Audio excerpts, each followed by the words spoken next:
Fala aí pessoal, vamos para mais um vídeo aí do canal aí. Esse vídeo aí agora é um vídeo mais dedicado para quem não tem muito conhecimento aí das tabelas do Proteus, para aqueles que já conhecem, mas não sabem da história da tabela do Proteus. Então isso aí vai para vocês. Coloquei uma figurinha do Neymar aí para mostrar que no futuro aí todos nós vamos ser um Neymar aí do Proteus. Então isso é para inspirar vocês aí. Espero que gostem desse vídeo aí. A ideia dos meus vídeos aí é ser bem rápido, objetivo e realmente educar vocês aí e torná-los aí um cara foda aí no Proteus. Espero que goste aí. Estou à disposição, pode curtir, compartilhar, comentar, críticas aí se não estiver gostando, enfim, estou à disposição aí. Espero que goste aí, fiz aí com carinho para vocês aí, tá bom? Vou avançar aqui. Opa. Bora. Então, vamos lá. Começando aí. Para aqueles que estão entrando no mundo Proteus, acho que a grande dificuldade é entender a estrutura das tabelas do Proteus. Cara, realmente é muito complicado no início, né? Trabalhei em outra software house, então as tabelas daquelas software house era sugestiva, né? Por exemplo, de produto, product ou produto, enfim, eu trabalhei na PC Systems, era PC Product, tabela de clientes, PC cliente, ou cliente, client, enfim. Já no Proteus não, eles são compostos de 3 caracteres, né? Três letras.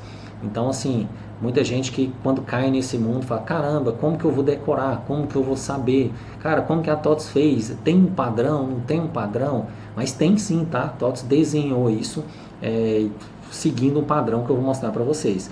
E a dica que eu falo para vocês, e fica tranquilo, que isso vai naturalmente entrando na cabeça de vocês. E eu vou mostrar para vocês também que está entrando, é fácil. Até hoje eu trabalho com alguns módulos que eu sou especialista, outros não tanto, mas às vezes eu dou manutenção e dou suporte. Então quando eu não sei, a dica que eu te falo usuário, me mostra, deixa eu entrar lá na rotina, eu vou mostrar para vocês que tem uma forma de vocês clicarem lá e saber que existe tem como você consultar a tabela e o campo, então acaba facilitando pra caramba, tá? Então a TOTOS, depois vocês leem isso com calma aí, mas a TOTOS criou um padrão que são sempre três letras, né? Igual o exemplo aí, ó, SA1010. Então esse S, quando tem S, ele representa os módulos genéricos, faturamento, financeiro, compras, estoque, são os módulos os mais usuais. Letra A é um grupo de sequência. Eu vou mostrar uma tabelinha para vocês aí que vocês vão ver que vão ficar muito claro. E esse número 1 é sequencial. Então minha primeira tabela é SA1, a segunda é SA2, que é de fornecedor, SA3, SA4 e assim vai sucessivamente. 0, 1 e 0. O que é esse caractere 01 que representa o número da empresa? Eu vou mostrar para vocês. Acho que no primeiro vídeo que eu gravei aqui, eu falei para vocês que no meu caso aqui, no nosso caso, vai ser 99, porque é uma empresa de teste, né? Nós instalamos a versão teste do Proteus. Então, o grupo de empresa, eu entro aqui no Proteus, esse 01 é esse número aqui. Então, vou entrar aqui como se estivesse logando. Logando. Então, o grupo de empresa é esse grupo aqui. Então, no nosso caso, é 99. Então, vocês vão ver que é muito comum, por exemplo, eu vou chegar num analista, alguma coisa, e falar assim, cara, faz um select na tabela de clientes. Se a pessoa não sabe, eu ainda falo para ele, cara, faz um select lá na SA1. Eu não chego a falar para ele, falo assim, cara, faz um select na SA1010 ou na SA1990. Eu já falo só SA1, e é muito comum a gente falar entre nós mesmo isso daí, ou tabela de clientes, e o cara vai lá e quando ele for fazer um select, ele tem que saber que tem que pôr o grupo de empresa. Então, se ele está num cliente oficial, se é um cliente que ele não usa, ele tem que obrigatoriamente logar. Falei, cara, eu tenho mais de um grupo. Não, eu tenho só um grupo, aqui é 01. Ah, não, esse aqui é teste, é 99. Então, ele vem aqui e faz um select na minha tabela. Então eu sei que eu estou no cliente, que é uma base teste, né, no caso do meu Los Angeles. Então eu venho aqui, opa, é porque eu não loguei nela ainda. Opa, perdão, faltou um 0 aqui. 990. Eu pensei que eu não tinha criado. Pronto. Então assim, eu sei que não tem registro aqui. Então é muito fácil. Outra forma, igual eu falei assim, se um cara chega para você e fala assim, cara, faz um select na tabela de clientes. E aí você vai falar, pô, não sei. O cara também não sabe, então é muito simples. Entra num Proteus. Vamos lá e entra na tabela de cliente. Ah, eu não conheço também a tabela de cliente. Cara, pesquisa, pergunta para o usuário. Tem rotinas, tem módulos igual, sei lá, ativo fixo, alguns módulos que eu não conheço muito. Então a pessoa fala assim, Santos, eu queria que você fizesse um BI para mim lá na tabela de, sei lá, de ativo. Cara, me mostre qual que é a tabela que é. Então você entra na tabela, manda incluir ou alterar, vem em qualquer campo em branco e dá um F1 nele. Então assim, antes do underline é o nome da minha tabela. Se minha tabela não tem 3 caracteres, eu coloco um S antes. Vai ter rotinas que já tem as 3 caracteres, então aí você obedece os 3, certo? Quando não tem, você coloca um S antes. Então nesse caso aqui, nossa tabela SA1. E eu já consigo saber o nome da minha tabela, perfeito? Então a dica que eu dou para vocês é nesse sentido aí. Então se não fique preocupado, fique tranquilo, que acho que vai fluindo ao normal, certo?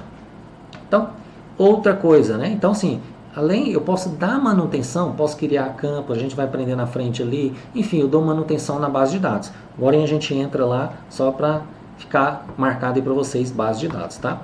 Então, não sei se essa tela, esse print ficou bacana aí, ó, mas você vê que a TOTS tem sim uma estrutura para isso. Então, sim, começou com S, a gente sabe que são módulos básicos, tá? Então, SA1 ou SA, perdão, ASA, então são cadastros básico de cliente, fornecedor, banco, transportadora, entre outros. B, produtos, materiais, SB1, saldo em estoque, enfim. Deve dizer que tem muitas coisas que ainda, até hoje que eu trabalho muito tempo com Proteus, tem muitas tabelas que eu ainda não conheço, mas assim, as principais a gente acaba sabendo. Então, tem uma estrutura muito lógica por isso, tá?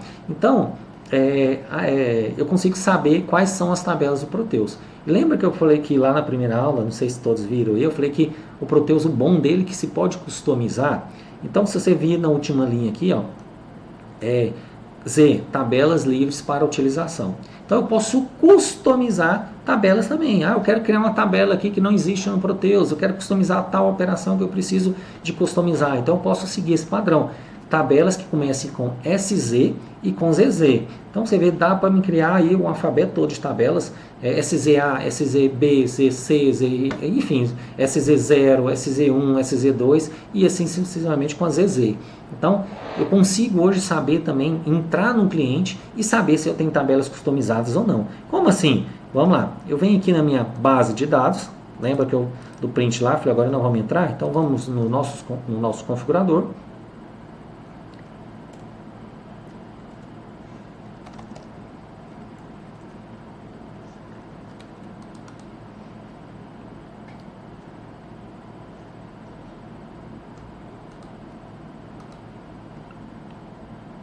Eu venho aqui em dicionário, então que eu tenho todas as minhas estruturas de tabelas, então eu posso vir aqui, ó, se eu pesquisar, começa com ZZ, opa, não tem nenhuma customização, posso SZ, opa, não tenho nenhuma customização, por que realmente eu não tenho nenhuma customização?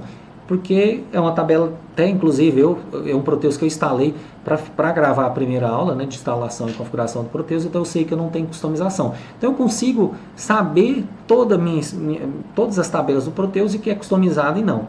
E lembra da nossa SA1? Então a gente também na base de dados a gente consegue visualizar e dar a manutenção nela. E aí, por exemplo, vim aqui no lápisinho, eu consigo saber todos os campos da minha tabela aqui, tá? Então, é legal. Consigo alterar características da minha tabela. Como assim características da minha tabela, do meu campo? Eu posso falar assim, por exemplo, não quero que coloque bairro aqui, sei lá, eu quero escrever um nome diferente. Eu posso vir aqui, sei lá, bairro, enfim, sei lá, vou pôr um teste aqui, só, um absurdo. Mas enfim, você vê que eu posso alterar características das minhas tabelas. Posso colocar como obrigatório ou não. Posso mostrar com browse. O que é com browse? Quando eu logo no Proteus, ele abre, vou até logar aqui, já está até aberto. Eu quero que apareça nessa parte aqui o bairro. Então se eu marcar lá como browse, ele vai aparecer aqui. Então, outra dica que eu vou dar para vocês. Viram que o Proteus, ao entrar na tela, ele é um pouco mais lento? O que ele está fazendo?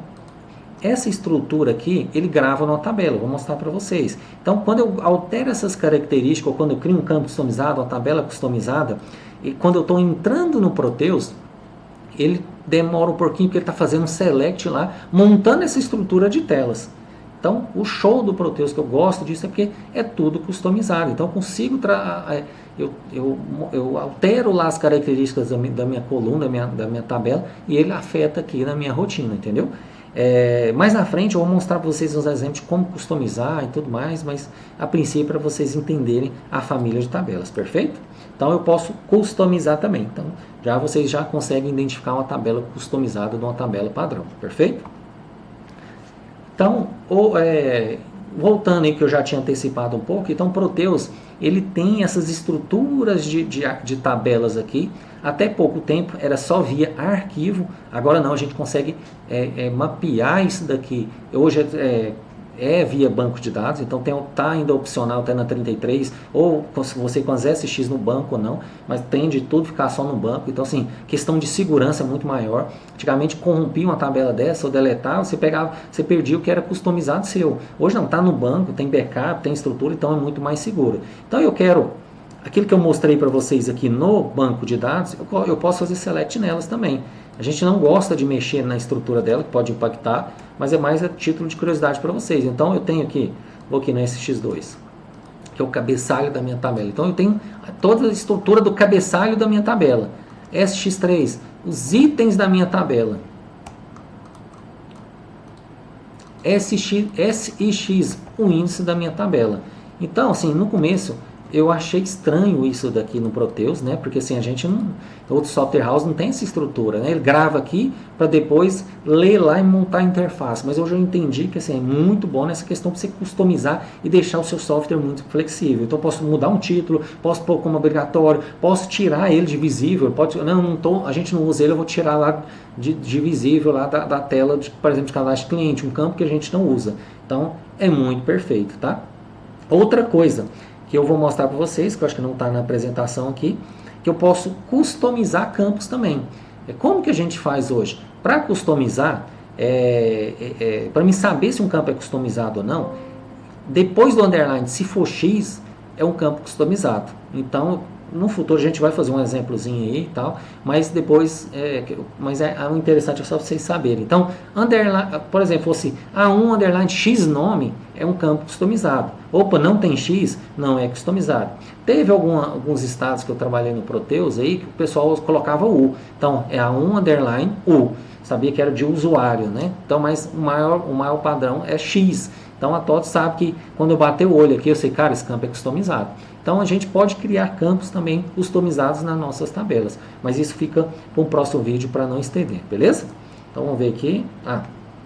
E também, depois eu vou disponibilizar esse material para vocês aí, que a TOTS hoje trabalha com alguns arquivos na System. Mas, a princípio, o importante é vocês saberem dessa estrutura de família de tabelas, tá? Espero que goste aí, qualquer coisa estou à disposição. O próximo vídeo eu estou com a ideia, a pedido de um amigo meu, e eu quero que vocês falem se eu vou por esse caminho ou não, tá? Ele me falou, Sanches, eu não tenho interesse nenhum em desenvolver, ser programador e tudo mais, mas será que com isso eu consigo desenrolar algumas customizações? E eu falo para vocês que sim, tá? Vocês conseguem desenrolar sim customizações. Eu quero gravar um vídeo mostrando para vocês que vocês conseguem criar campo, criar tabela, criar uma rotina, criar uma fonte criar um cadastro, inclusão, alteração, exclusão, criar um simples gatilho, sem entender muito de programação, mas com um conceito básico aí. Então assim, a ideia é o próximo vídeo a gente gravar isso, que vai complementar essa família de tabelas aí. Espero que goste e curte, e comente aí se vocês têm interesse, qual caminho que eu devo seguir. Eu estou gravando um vídeo aí para ajudá-los, tá? Obrigadão, um abraço, fica com Deus aí.